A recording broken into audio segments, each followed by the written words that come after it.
So the main ingredient in this recipe is tofu and vital wheat gluten. So vital wheat gluten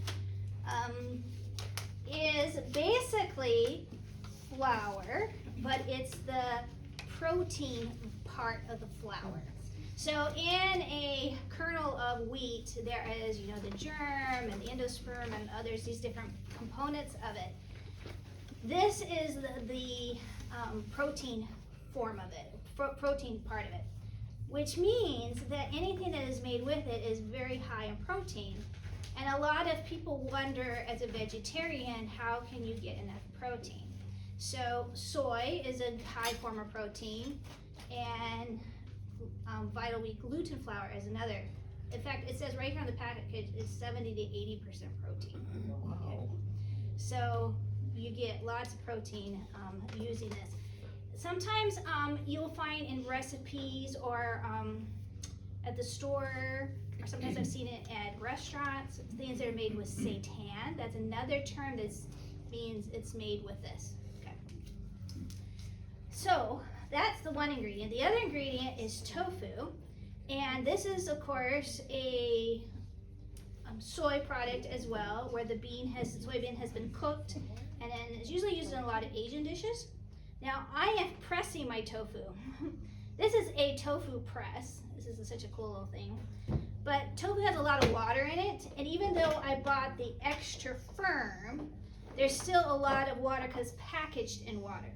So I put it in here. It has two pieces. Well, I'm just gonna take it out.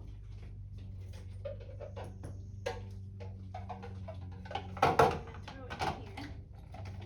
So this pretty much squeezed all the water out of it. Now, if you don't have a tofu press, all you need to do is take your block of tofu, wrap it inside of a clean kitchen towel, set it on a plate, and put something heavy on top. And put a plate on top and a plate below, and just put something heavy and just leave it there for like 20 minutes. And it will squeeze all this water out. So this will help our hot dogs have a little bit more firmness and our dough to not be too wet. Okay, so we've added that in here. Now we're going to add a little bit of water, and that's only so we can know how much we have. I'm going for a 1/3 cup.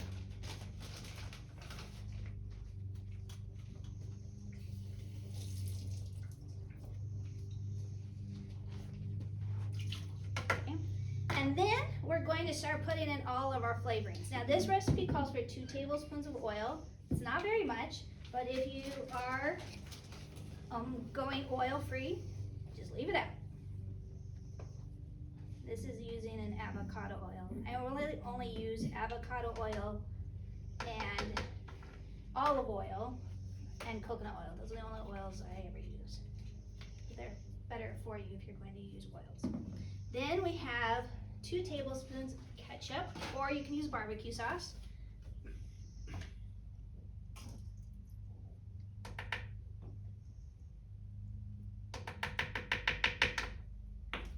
Then we're going to put in a tablespoon of this bouillon.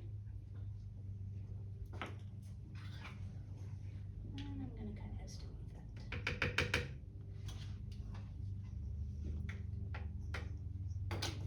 that. Then a tablespoon of mustard.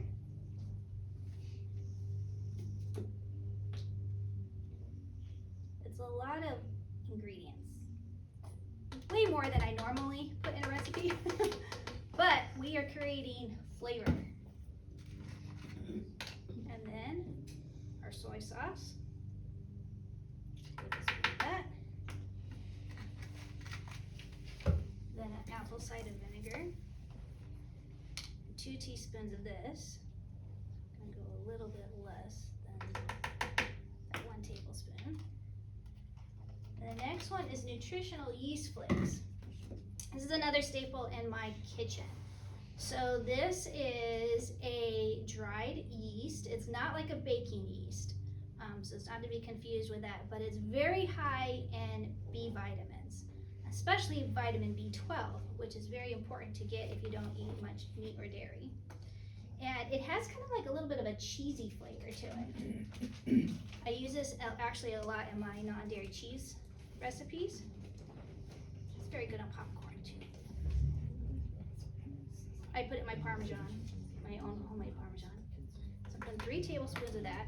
You can buy this in the baking aisle at Kroger. What's it called again? Nutritional yeast flakes. Okay. And then we're putting in smoked paprika. Now there's 2 options here. You can either put in regular paprika and then add some liquid smoke, or you can just put smoked paprika in it. So this gives it a little bit of that smokiness. Don't want it to all come out at once. It also helps to make the hot dog a little bit redder. And it does say on here that you can put some red food coloring in it, but I don't like red food coloring. But I would like to experiment with beet powder or something. I think if I put a little bit of that, I think it would make it red. So that will be what I'm trying next. Okay, so what do we have here? Coriander. 1 teaspoon of coriander. Now we're going for garlic and onion. 2 teaspoons of onion. And if there's something here that you don't like the taste of, just leave it out. Substitute with something else. I saw a lot of different versions online, and I think I tried 4 different hot dog recipes. This was the one we liked the best. And a teaspoon of salt. If you think it's too salty, cut it out. And then the last one is celery seed or celery salt. I'm going for celery seed. And I'm doing half a teaspoon of that. Okay, I think that's all of our main ingredients except for the Vital Wheat gluten. So what we're gonna do is we're gonna process this first and get this all nice and smooth. It says allspice. I think that was the last one I just threw in. Did I put allspice? No, Oh, I you didn't put didn't. allspice in. I Thank like you. allspice. It was hiding. It was hiding back there. Alrighty, now we got it in there.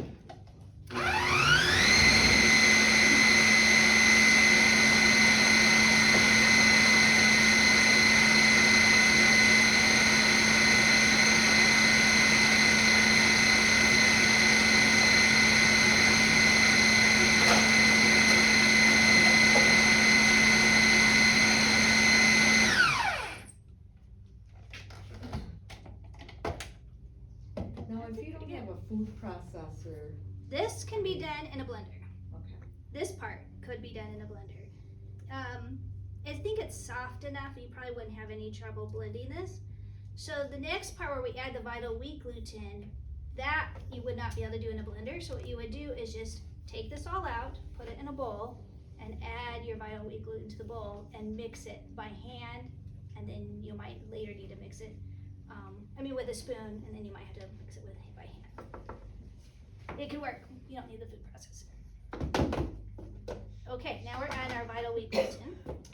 And I need, let's see, what is it, 1.5 cups?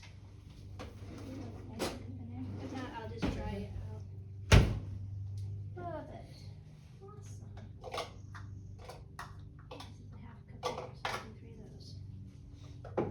Make sure, yep, it is. Alright, so we're going to, so this stuff, if you were to, in fact, I'm just going to show you.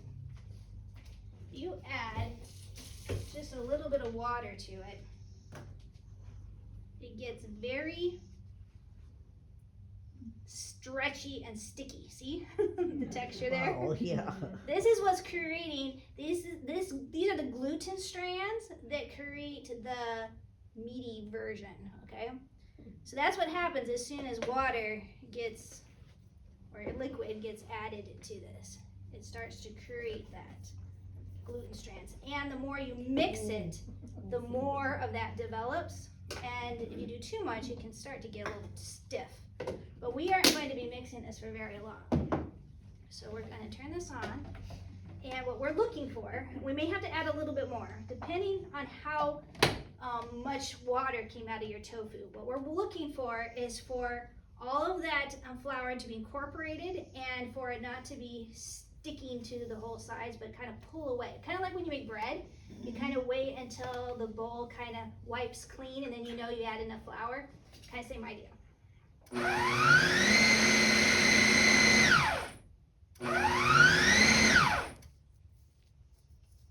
Okay.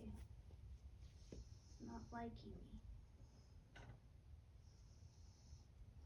It's turning off. Okay. Well, when you need to back up, we back up. We'll mix it by hand. Alright, Marcy, I need a bowl.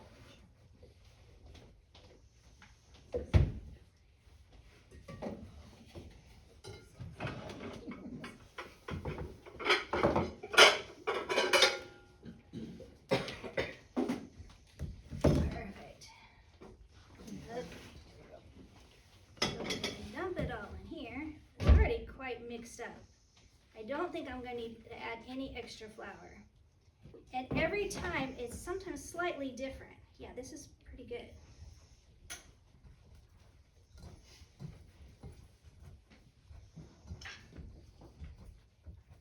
It creates a very soft dough. Can you see how this is forming? And I'm just going to kind of knead it a little bit, kind of like you would bread dough. And as you're kneading it, it's starting to work the gluten, which is what's going to give it a little bit more of that texture.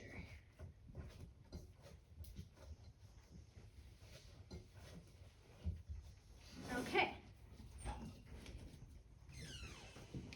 So now is where the fun begins, where we start making hot dogs. This is how we're going to do it. Take this, and we're going to cut it. And I have a knife around here, right here. And I am going to cut this in half. Then into quarters. And at this point, you can decide what size hot dogs you want. If you want smaller wieners, then take this and cut it into fourths again.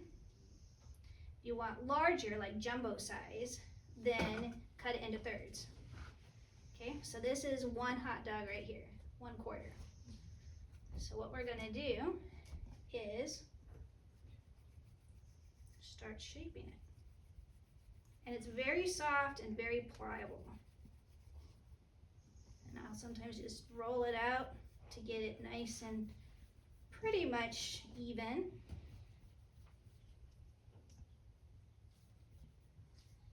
There you go. How does that look? Looks real Looks like a hot hot dog, doggy. doesn't it? Looks like a hot dog. All right, now what you need is some foil. And you want a heavy duty foil. If you don't have a heavy duty foil, take your foil and fold it in half because you don't want this to split while you steam it. So then you cut off a piece. Take your hot dog, and it doesn't have to be perfectly shaped because what's going to happen is as it steams, it's going to swell. So then we're just rolling it up. If you don't want to have it directly touching the foil, you can roll it in parchment paper first, then create like a Tootsie Roll. Twist each end like that. Okay, there you go. And you do that with all of them. Once you have them all twisted, then you're going to get a big pot and put a steamer tray in it, or steamer basket. This is mine. And set that in there. Put water up to the base, not above, because you don't want these, you're not boiling them, you're steaming them, okay? And then set these inside. I just put them up like this, because I had a tall stock pot. If you had a shorter pot, you can layer them like this. And put those in there, bring it up to a boil, then turn your water down to about medium medium high, and then let them steam for about 35 minutes or so. If you go a little longer to 40 minutes, that's fine. But I do at least 30 minutes. And just keep an eye, make sure you don't run out of water, because you don't want that to happen. Once they're done steaming, then all you need to do is take off the lid, let them cool down, and once they are cool, then break it open. I usually rip it here and then pop the hot dog out. Yes? I'm wondering if you've tried freeze. I mean, we wouldn't eat that many hot dogs. Yes, they freeze awesome. Before you cook them or after? I would do it afterwards. Okay, thanks. Then, yeah, because you want the gluten to cook. So then once it's cooked, yeah, you can unwrap them and then put them in a bag and freeze them until you want them. And then as you want one, pull one out, thaw it out, grill it up, cook it up, cut it up if you wanted to put it. I make another version that's somewhat similar to this. It's more of like a sausage. You just change the ingredients. Think things like sage and those kind of flavorings. And then you have a sausage that's going to be like a breakfast sausage, or you can put it in any dish that would call for sausage. So lots of different options when it comes to seitan. You can look up, but this is a hot dog version. Right. Any questions? This one had a marinade. I actually made a marinade. This is it right here, and it sat in this overnight. I'm not sure if it gave it a ton more flavor. Some of them we just ate just like after they came out, and I think it was just as good. So the marinade is optional. Did you put it in the marinade after you steamed them? Yes. Okay. Yep. After they're done, you put them in the marinade and just let them sit in there. All right. Any questions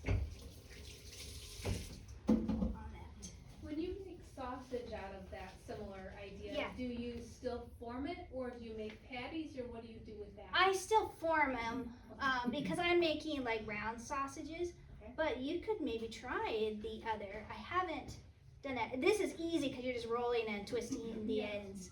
So there are several different recipes out there for vegetarian sausages made with seitan or gluten. You can look for different ones. The one I want to try next is to try to replicate one I bought at the store from Field Roast, I think is the brand. And they have a dried apple sage sausage that's really good, and I want to replicate that. So that's going to be on my to-do list sometime this summer. Okay, all right, I think we got through all of our recipes. So before we let you go, I just want to share a couple little thoughts with you. This summer is a time when I hope you get together with family and friends and build some connections. We really need connections, right? And there is a lot of health benefits of connecting with others.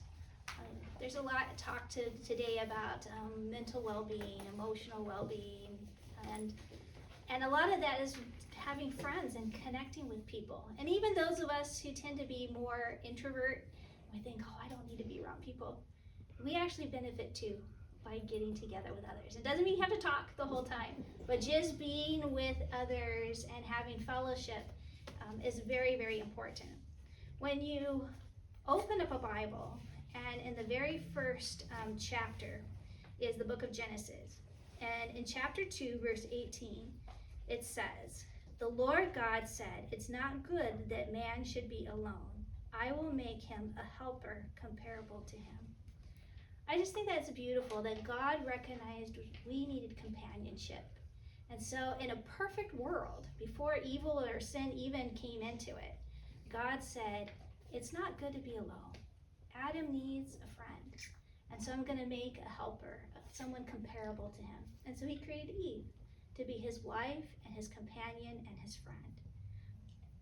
And those friendships, that was the very first family unit. And those friendships are so beneficial to us. Sadly, in our world today, there's a lot of people who don't have good friends, good relationships, and we should look up for those people. Try to find those people and involve them and invite them into our circle. Because I think, especially young people, the suicide rate is so very high because they feel so lonely.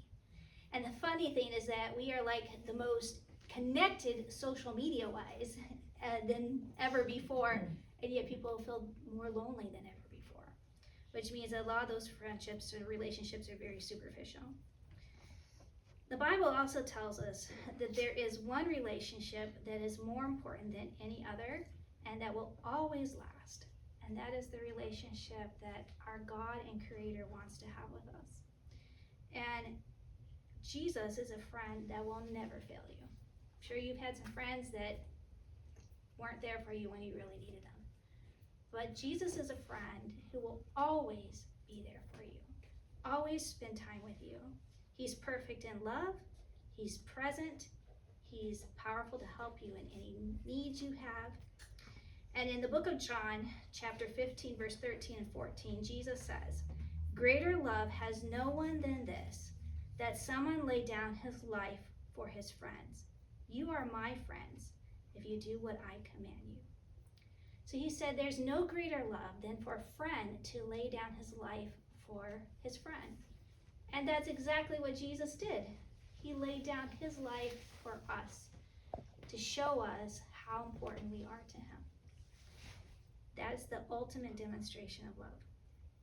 So this summer, as you're connecting with your friends and your family, maybe getting together for a 4th of July picnic or a Memorial Day, whatever, cookout, don't neglect this summer the one ultimate friend, the one who will always be there for you and who wants to have such an important relationship with you. Spend time with him, and do that by opening up a Bible and reading what God has to say to you. It's a love letter of how he feels about you, what his plans are for you. They're beautiful. He'll give you hope for the future, strength for your day.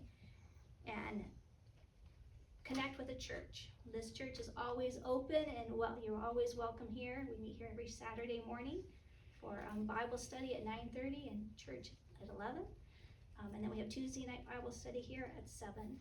So you're always welcome to come and study and fellowship with us. We also have fellowship lunch, vegetarian dinner, on the 2nd and 4th Saturdays of the month, right after church. So come get a good Hopefully a Oh. vegetarian fellowship meal. softball game. And we are planning a softball game picnic in July. So anyways, come and find some fellowship. I want to thank you guys for coming. I hope you enjoyed it, enjoyed your dinner, learned something, and we'll have a healthy and happy summer. Yes.